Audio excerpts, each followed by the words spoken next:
You want to reverse your frown. Things are turning down, it's a negative look. You look in the mirror, if the shadow's the wrong way especially, looks like there's something hanging at the edge of the mouth. Everyone that walks into a clinic, they do this. I just want a little lift up here and reverse that downturned mouth, or some people call it the RBF. Today I want to go over 3 fixes for it.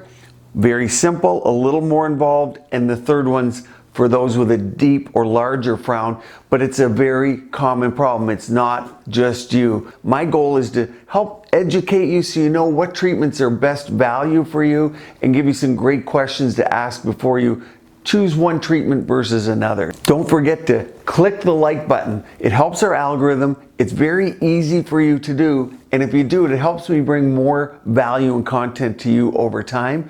So the downturned mouth, there are many ways to fix it.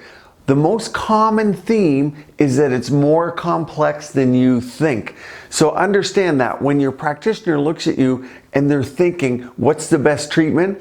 It's a little bit of fat growth, it's a little bit of sag, and it's a little bit of bone and fat loss, depending on your age and stage. So many people ask me, Doc, should I do neurotoxin like Botox? Should I do fillers? Should I do threads?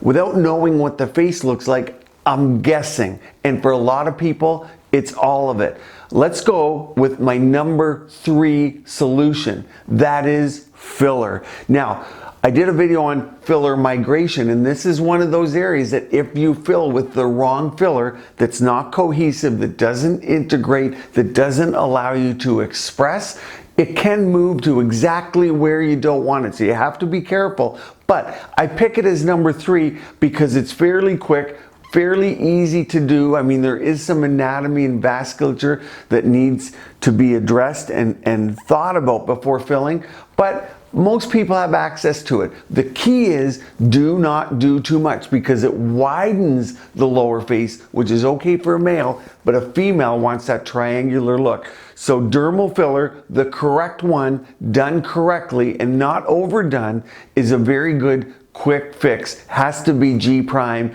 and has to be one that integrates. Number 2. Now, this was hard. It was between PDO thread lifts and RF microneedling.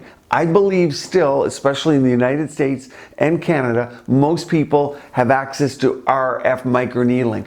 And that was my top treatment of 2021 based on what devices clinics were buying at the end of 2020.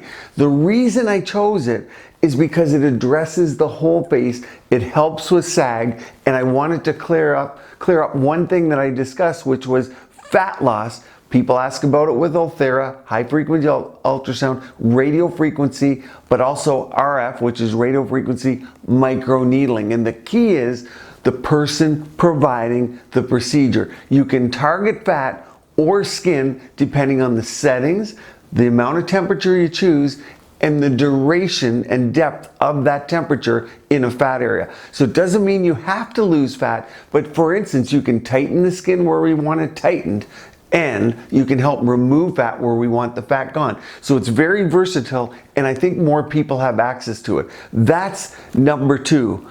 Number 1 solution is biostimulators.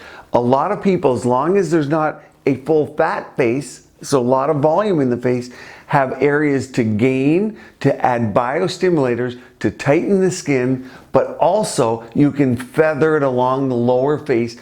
Again, with this procedure, you want to avoid the musculature and the vasculature. The vasculature, we know why, occlusion and different things.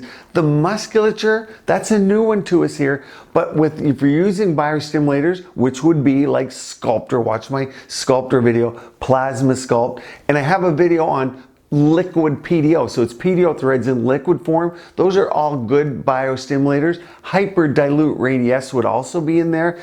If you the first 3 especially, if you put it around the musculature, and there's a lot in the lower face because we chew, eat, swallow, drink, there's a lot of muscles, you can get nodules, lumps, or bumps. So it's very user dependent, but the benefit is, again, you can address the whole face, you can afford a pullback, and you can replace fat bone volume, and here's the key, you can increase your dermal thickness.